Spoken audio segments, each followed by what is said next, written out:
ಅತ್ಯಂತ ಪ್ರಸಿದ್ಧವಾದಂಥ ರಿಯಾಲಿಟಿ ಶೋಗಳಲ್ಲಿ ಕನ್ನಡದ big boss ಕೂಡ ಒಂದು.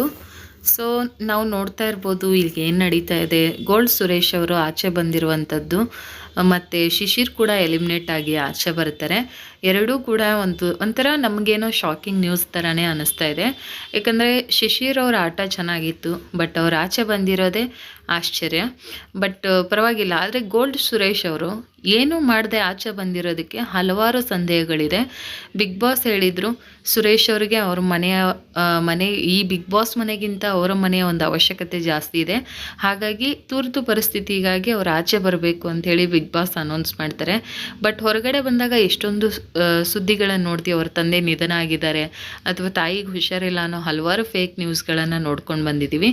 ಬಟ್ ಅವ್ರ ತಂದೆ ಹುಷಾರಾಗೇ ಇದ್ದಾರೆ. ಅವ್ರ ಮನೆಯಲ್ಲಿ ಯಾವುದೇ ರೀತಿ ತೊಂದರೆಗಳಿಲ್ವಂತೆ. ಹಾಗೆ ಬೆಂಗಳೂರು ಮನೆಯಲ್ಲೂ ಸಹ ಯಾವುದೇ ರೀತಿ ತೊಂದರೆ ತಾಪತ್ರಯಗಳಿಲ್ಲ ಅಂಥೇಳಿ ಖುದ್ದಾಗಿ ಗೋಲ್ಡ್ ಸುರೇಶ್ ಅವರ ತಂದೆನೇ ಒಂದಷ್ಟು ಮೀಡಿಯಾಗಳಿಗೆ ಒಂದಷ್ಟು ಚಾನೆಲ್ಗಳ ಮುಂದೆ ಬಂದು ಮಾತಾಡಿರುವಂಥದ್ದು.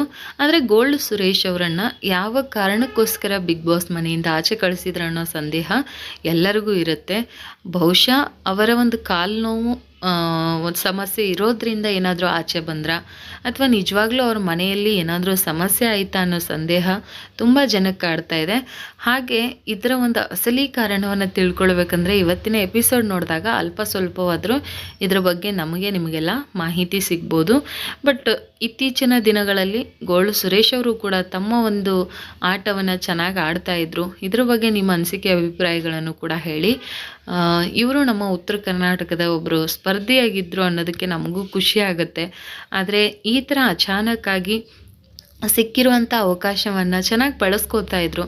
ಬಟ್ ಸಿಕ್ಕಿರುವಂಥ ಅವಕಾಶಕ್ಕೆ ಎಲ್ಲೋ ಒಂದು ಕಡೆ ಬಿಗ್ ಬಾಸ್ ಏನಾದರೂ ತೊಂದರೆ ಮಾಡಿದ್ರಾ ಅಥವಾ ನಿಜವಾಗ್ಲೂ ಇವರಿಂದ ಏನಾದರೂ ಬಿಗ್ ಬಾಸಿಗೆ ತೊಂದರೆ ಆಯಿತಾ ಅನ್ನೋ ಸಂದೇಹ ನನಗೂ ಕೂಡ ಇದೆ, ನಿಮಗೂ ಇರುತ್ತೆ ಅಂತ ನಾನು ಅಂದ್ಕೊಳ್ತೀನಿ.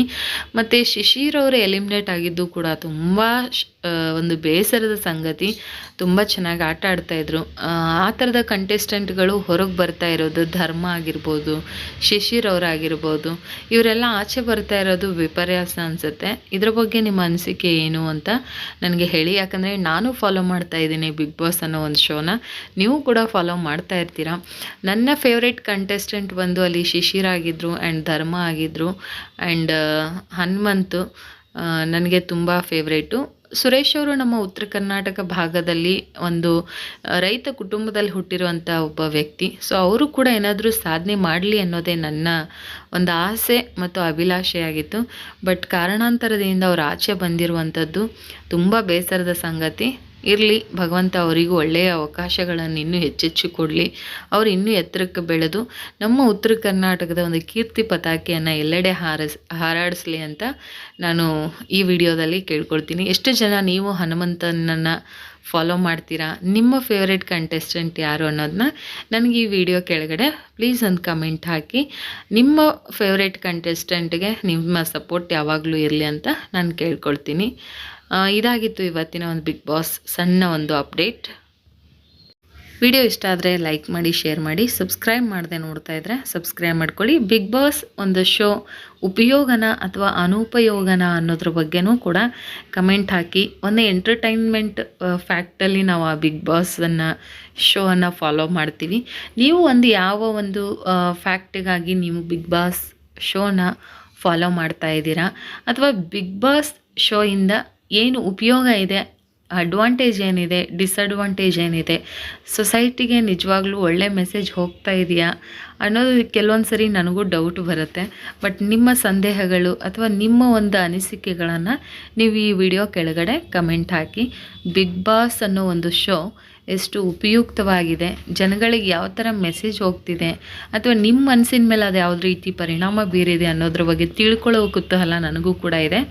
ಸೊ ನಾನಂತೂ ಜಸ್ಟ್ ಎಂಟರ್ಟೈನ್ಮೆಂಟ್ ಫ್ಯಾಕ್ಟಾಗಾಗಿ ನಾನು ಅದನ್ನು ನೋಡ್ತಾ ಇರ್ತೀನಿ ಹೊರತು ಅದರಿಂದ ನನ್ನ ಪ್ರಕಾರ ಯಾವುದೇ ರೀತಿ ಉಪಯೋಗ ಇಲ್ಲ ಅನಿಸುತ್ತೆ. ಜನಗಳಿಗೆ, ಒಂದು ಸೊಸೈಟಿಗೆ ಯಾವುದೇ ಒಂದು ಒಳ್ಳೆಯ ಸಂದೇಶ ಹೋಗ್ತಾ ಇಲ್ಲ.